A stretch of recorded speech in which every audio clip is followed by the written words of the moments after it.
Merci. Bonjour Monsieur le Président. J'aurais deux questions. Après avoir brûlé toutes vos cartouches par les mesures conventionnelles des taux directeurs bas, votre politique monétaire est devenue définitivement non conventionnelle avec les programmes de TLTRO et maintenant de rachat ferme de titres des dettes des États membres. Vous avez rejoint en cela les politiques hyperlaxistes de la Fed, de la BOJ, etc., aboutissant ainsi à la destruction de la valeur de la monnaie papier, l'euro. Seuls les marchés de capitaux connaissent une relance avec une bourse européenne des actions qui bat tous les records, mais presque rien pour l'économie productive. Le 9 mars dernier, vous avez donc lancé au niveau supranational votre plan de QE avec ses 1 140 milliards d'euros de création monétaire pour au moins 18 mois. Cette intervention de la dernière chance ne respecte pas au moins trois principes de Tinbergen qui définissent l'union monétaire dans le traité sur le fonctionnement de l'Union. Pas d'utilisation de la politique monétaire pour un objectif autre que les prix, article 127.1. Pas de financement des États par la BCE et l'eurosystème, article 123. Pas d'utilisation de la politique monétaire à des fins de politique de change, article 219.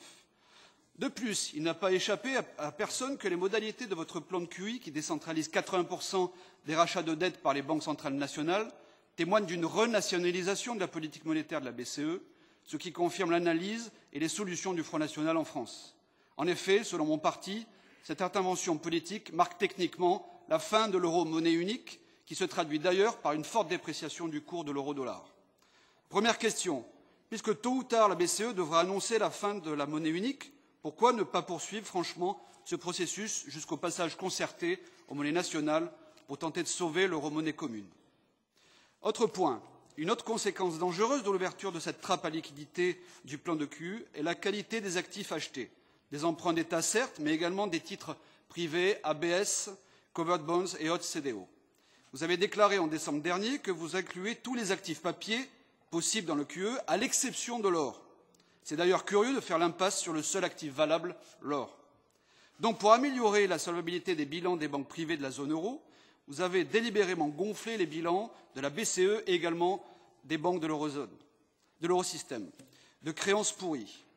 Entrer dans un programme de planche à billets est simple, mais surtout beaucoup plus difficile pour en sortir et compliqué. Pour s'en convaincre, il suffit de voir le moonwalk de la présidente de la Fed, Mme Yellen. Deuxième question, donc. Lorsqu'à terme, vous allez vouloir réduire la liquidité et remonter les taux directeurs, avez-vous envisagé une étude d'impact sur les conséquences financières de la sortie de ce programme? À quel cours et à qui allez-vous revendre ces créances pourries? Je vous remercie de votre réponse.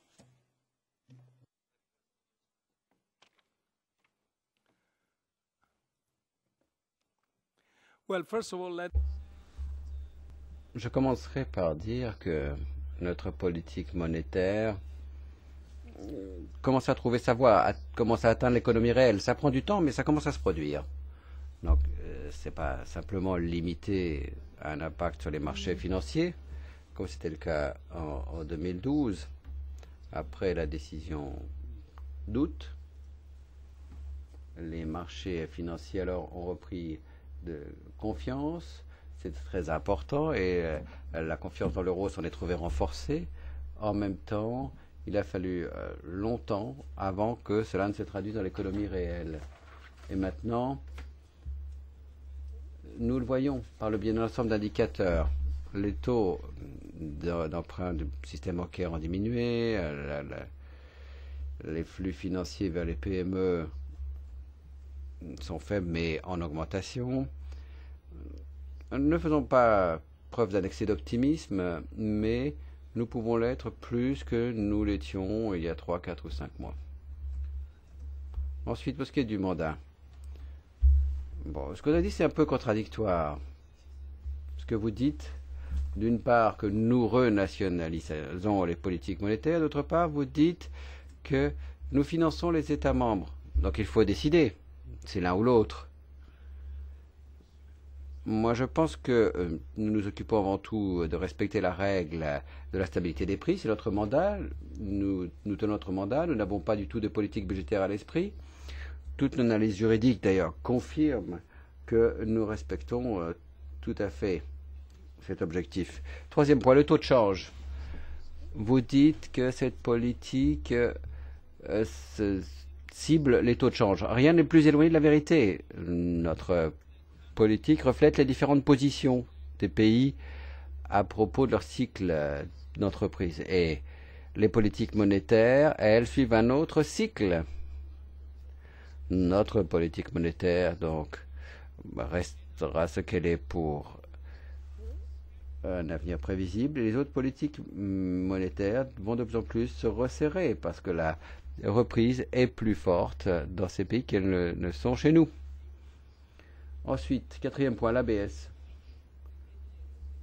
Il faudrait lire le rapport de Fitch quant au type d'obligations que nous achetons, qui sont considérées comme étant totalement sûres. Donc, ce ne sont pas des titres pourris ou des actifs que l'on aura du mal à revendre.